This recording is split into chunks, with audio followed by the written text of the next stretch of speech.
Müftüm, Sayın İlçe Müftüm, Sayın Hocalarım, velilerimiz, kıymetli umre arkadaşlarım, hepiniz hoş geldiniz. Saygıdeğer hocalarım, milli eğitimden arkadaşlarım, hepinize saygıyla selamlıyorum.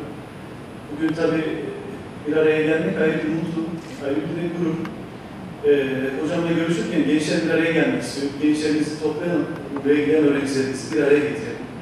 Hem biz onlarla buluşmuş olalım, hem onlar bir arkadaşlarını bir araya getirmiş olmuşken birbirlerini görsünler diye böyle bir programı düzenlediğini söyleyince bizim için ayrı bir mutluluk oldu.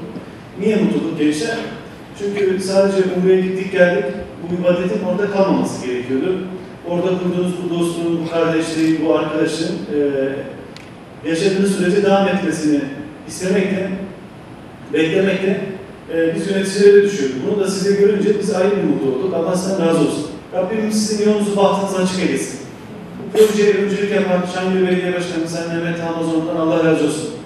Sizin her işinizle birebir ilgilenen, Umre sürecinde her adımda yanı başınızda olan, siz hiçbir zaman yalnız bırakmayan, döndükten sonra ziyaretlerinizi yapan Sayın Müftümüze, Mahmut Hocamıza Allah razı olsun. Onu yetiştiren annesi şu an aramızda, kendisine binlerce kez Rabbim razı olsun. Ellerinden öpüyoruz. Kaynanası, hem babası burada. Bir anne olarak, bir baba olarak nasıl destek verdiklerini kendisi size daha önce anlatmıştı. Allah onlardan razı olsun. Tüm anne babalarımızdan Allah razı olsun. Böyle gencecik çocuklarımızı yetiştirdikleri için. Müftülükten hocalarımız var, sizlere abilik yaptılar. Bayan hocalarımız var, size ablalık yaptılar. Onlardan Allah razı olsun. Milli eğitimden arkadaşlarımız var, Allah onlardan razı olsun. Rabbim vatanımızı, milletimizi korusun. Şehitlerimizin makamı âli olsun. Sizlerin yolu bahtı açık olsun. İnşallah bu vatana, bu millete hayırlı evlatlar olarak, hayırlı hizmetler üreten evlatlar olarak yetişmemiz için bizim de katkılarımız olursa ne mutlu diyorum. Hepinize saygılar sunuyorum. Ben bu güzelliğe vesile olan değerli başkanımıza, aynı zamanda değerli Milli Eğitim Müdürümüze çok teşekkür ediyorum. Görev alan arkadaşlarıma da teşekkür ediyorum. Tabii başkanımla da birine gittik. Biraz önce kızımız, Hatıra Sokak kızımız evine. Ben 34 civarında yavrumuz evini ziyaret ettim. Ve şunu gördüm, hac ve umre döndükten sonra yaşanır ve devam ettirilir. Tabii bu ziyaretlerde Allah razı olsun ailelerimizin o çocukların anlattıkları manevi heyecandan dolayı duydukları sevinci gördük. Elhamdülillah hala bu güzellik devam ediyor. Medine'de bizler bir yere gittik. Ecdattan kalma bir yerdi. Evet. Neresi? Gel aferin sana. Gel bakayım gel. Hamidiye Mescidi Trendar değil mi? Evet. Yönetimlerimize buyursunlar. Buyursunlar.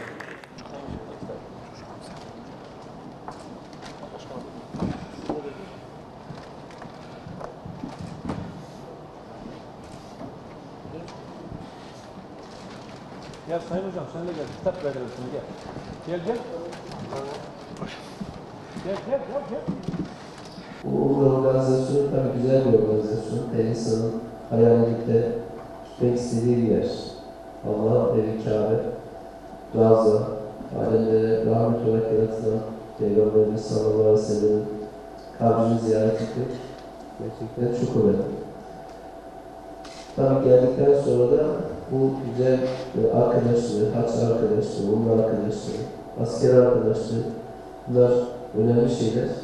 Hem devam ettirmek lazım. Sayın Müftü'ne bu noktada teşekkür ediyorum. Ziyaretler yapıyor, irtibatı kesmiyor, bu vesileyle bir araya gelmiş olduk. Ben tekrar emekleriniz için çok teşekkür ediyorum. Geldiğiniz için çok teşekkür ediyorum. Allah hepinizden razı olsun. Vaad unutmayın. Ülkemiz dünyanın göz bebeği noktasında coğrafyamız önemli bir coğrafya.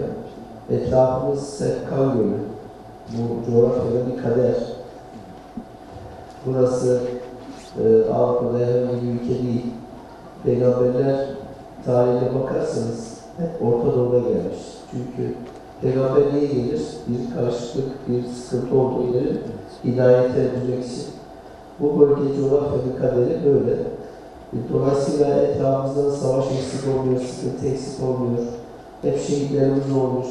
Olacak bir vatan, bir toprağın vatan olması için zaten şehit kanıyla sorulması lazım. Yoksa vatan olmuyor. Çok şükür ezanımızı okunuyor, ibadetlerimizi yapıyoruz. Huzur güveni içinde eğer ordumuz, güvenlik kuvvetlerimiz bu mücadele yapmasa biz bugün bu